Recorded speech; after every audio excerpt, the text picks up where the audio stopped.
Dans cette vidéo, je vais te montrer tous mes achats de novembre et j'ai dépensé à peu près 500 €. Bon, et on commence fort avec un super collector, je trouve. C'est le tome 12 d'Aohashi. Comme tu vois, on a le tome 12 classique et une boîte assez grosse qui contient le maillot de foot de l'équipe de Aohashi à l'intérieur. Honnêtement, la qualité de ce collector est incroyable et c'est pareil pour le maillot. Je trouve qu'il est de super bonne qualité. Donc je trouve ça plutôt original pour un collector. Le prix est 35 €, donc ça va encore. C'est ni trop cher ni donné, donc ça va. Franchement, très beau collector. Maintenant, je vais vous montrer les nouvelles sorties que j'ai pu lire entre temps. Tout d'abord, on a le tome 10 de Spy Family. Alors la couverture est juste insane. Et oui, on a vraiment un tome qui change d'habitude et qui fait partie d'un des meilleurs volumes de Spy Family. On a pas mal de background sur le personnage principal et c'est super intéressant de voir ça. Dans ce flashback, on est loin de l'humour qu'on avait eu dans les premiers volumes du manga et l'auteur nous accompagne dans une réalité beaucoup plus sombre que tout ce qu'on a vu dans ce manga. Donc oui, ça changeait vraiment d'habitude et je vous recommande de lire Spy Family. C'est un super shonen humoristique mais qui parfois sait se prendre au sérieux. Par la suite, on a le tome 10 de Gigante qui a une couverture magnifique. Alors si t'es pas au courant, c'est le dernier tome de Gigante qui conclut la série et honnêtement, c'était fou. C'était vraiment très fou. Je suis vraiment content d'avoir fini Gigante. Je trouve personnellement la fin très satisfaisante. Encore une fois, on retrouve cette patte cinématographique de l'auteur dans ce manga. Si t'es pas au courant, c'est du même auteur que Gantz et Lastiro Inuyashiki. C'est pas un manga qui est adapté pour tout le monde et c'est pareil, je pense pas que la fin va faire l'unanimité parce que je pense que pour lire Gigante, il faut être pas mal fan de l'auteur pour vraiment apprécier Gigante. Mais après, on sait jamais, donc si t'as plus de 14 ans, Gigante, essaye de le lire, c'est une très bonne lecture en tout cas pour moi. Sinon, cette vidéo est sponsorisée par moi-même, donc si jamais t'as envie de t'abonner, n'hésite pas parce qu'il y a que 50% des gens qui regardent qui sont abonnés. Donc si c'est pas le cas, abonne-toi et ça me ferait grand plaisir. J'ai aussi acheté le nouveau manga de l'auteur de Tokyo Ghoul, Shujin X, le tome 1 et 2. J'ai lu que le tome 1 et un petit peu du tome 2 et on sent vraiment que c'est l'auteur de Tokyo Ghoul, déjà car l'univers ressemble pas mal, mais par contre au niveau des dessins, on sait que l'auteur il a voulu se libérer et on voit vraiment qu'il prend ses aises dans Shujin X et c'est plutôt agréable au niveau de la lecture. Après ça reste un récit assez unique et je peux que te recommander de lire Shujin X. Je pense qu'encore une fois c'est pas fait pour tout le monde, mais ça peut quand même plaire à un certain public. Et si jamais t'as déjà lu Tokyo Ghoul et Tokyo Ghoul Re, ça peut être fait pour toi. Un petit manga que j'ai vraiment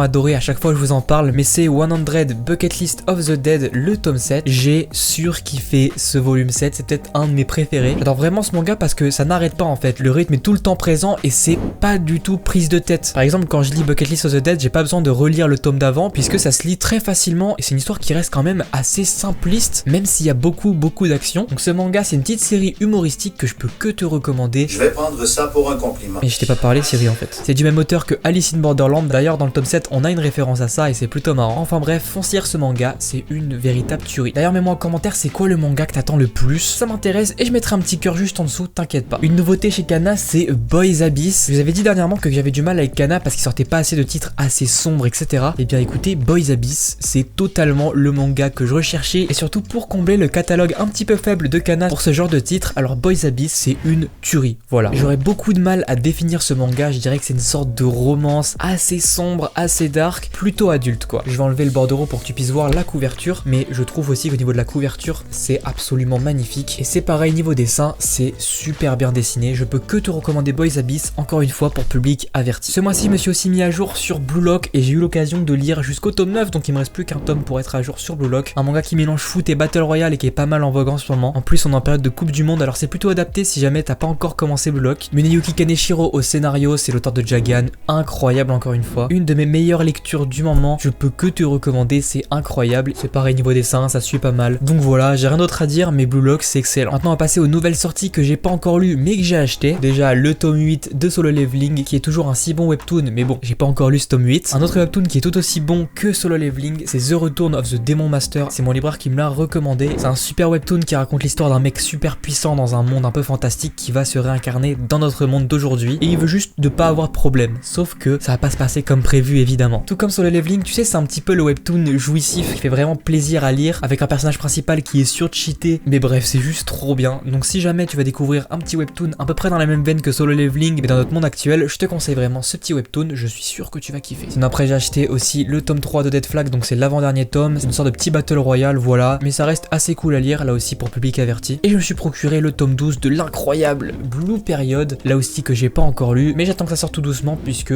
bah voilà, je suis fan de Blue Period et je préfère tout me faire d'un coup plutôt que d'attendre à chaque fois que le tome sorte. Au passage, si tu veux 3 mangas pour 3 €, n'hésite pas à regarder dans la description, je te donne une petite astuce qui te le permettra et en plus de ça, tu aides ma chaîne YouTube. Maintenant, on va passer aux achats un peu généraux que j'ai fait ce mois-ci. J'ai acheté le tome 1, 2 et 3 de Adabana, donc c'est une série en 3 tomes que je te recommande beaucoup, là aussi un titre assez dark de chez Kana. Si tu veux lire une série policière en 3 tomes et qui en plus te tient en haleine, Adabana, je te le recommande énormément parce que bah écoute c'est très cool. J'ai aussi complété Jujutsu Kaisen avec le tome 15, 16 et 17. Évidemment ça fait longtemps que j'ai pas eu Jujutsu Kaisen, mais encore une fois j'attends que ça sorte et je me ferai une relecture complète pour voir si cette œuvre vaut le coup ou pas, parce que j'avais pas trop aimé en vrai le début de Jujutsu Kaisen. Donc je vais peut-être attendre que ça finisse et puis si ça me plaît pas bah je revendrai la série. Mais bon voilà, je les ai pris et ça me complète ma série. Je me suis aussi acheté l'intégralité des tomes sortis des Liens du sang de Shuzo Oshimi. Alors ce manga c'est une petite pépite. Si t'aimes bien les mangas un peu psychologiques, c'est parfait pour toi. Il y a pas beaucoup de texte donc ça se lit très rapidement. Si tu connais pas l'auteur, ça peut être une très bonne porte d'entrée. Shuzo Oshimi, il faut savoir que c'est un auteur qui fait que des mangas assez psychologiques comme ça, mais les Liens du sang je peux que te le recommander. Je pense que ça sera pas une série très longue. Je me suis acheté aussi le tome 8 de Rent a Girlfriend. Rent a Girlfriend, une romance que j'apprécie beaucoup. Encore une fois je suis pas à jour au niveau de mes lectures, mais je sais que c'est un manga qui me plaît à 100%. Il y a déjà 28 tomes au Japon donc c'est énorme. J'espère pas que la série fera plus de 40 tomes, mais en tout cas voilà, si tu veux une petite romance très sympa, Rent a Girlfriend c'est fait pour toi. Chez le même éditeur Noévé Graphics, j'essaye en ce moment de me faire des collectors de Arrête de me chauffer Nagatoro. Alors je me suis procuré le tome 4 collector et le tome 5 collector, enfin pas collector mais édition de luxe, c'est ça. En gros la différence c'est qu'on a des couvertures qui sont un petit peu différentes, des bordereaux aussi différents. D'ailleurs je fais partie de la team qui garde aussi la petite bande qui est sur les mangas. Je sais pas pourquoi mais je trouve ça toujours cool d'avoir ça dans sa collection. Dans le tome 4 on a un petit pack d'illustrations fait en papier de soie, c'est assez beau en vrai. Et dans le tome 5 un petit recueil d'histoires courtes qui fait vraiment plaisir. Je me suis aussi acheté le tome 2 et le tome 3 de Todag, un super webtoon chinois qui ressemble beaucoup à Naruto, donc si t'aimes bien Naruto ça peut que te plaire. Tu verras dans la prochaine vidéo, mais j'ai lu justement quelques petits tomes de Todag et c'était une très bonne découverte. Et on va finir en beauté cette vidéo avec l'intégrale de Liar Game. Alors c'est une réimpression parce que cet tome là était rare pendant un bon bout de temps, donc c'est édité chez Delcourt Tonkam et je suis un petit peu déçu des réimpressions pour la simple et bonne raison que ça a été réimprimé en Chine. Pendant ma lecture du tome 1 je me suis dit qu'il y avait quelque chose d'assez bizarre dans le papier et à la fin j'ai vu marqué imprimé en Chine. Bon en soi le papier n'est pas de qualité dégueulasse non plus, mais on sent que c'est assez différent d'habitude. Mais bref, j'ai lu les 2 premiers tomes de Liar Game, donc si tu connais pas, c'est un des mangas qui fait partie des inspirations principales de Squid Game, déjà rien qu'au nom. Ce manga a même eu le droit à des adaptations en film. Enfin bref, voilà, Liar Game, une série en 19 volumes avec des jeux psychologiques pour gagner de l'argent. Je vais lire ces 19 volumes et j'espère que ça va me plaire puisque bah j'ai tout acheté d'un coup. Cette vidéo n'est pas finie parce qu'en fait il y a un complément à cette vidéo et pour voir l'autre partie je t'invite à cliquer juste ici où ma copine contrôle mes achats manga et du coup tu vois des mangas que j'ai achetés que j'ai pas présenté dans cette vidéo. Donc clique juste ici et moi je te dis à dimanche prochain. Allez ciao.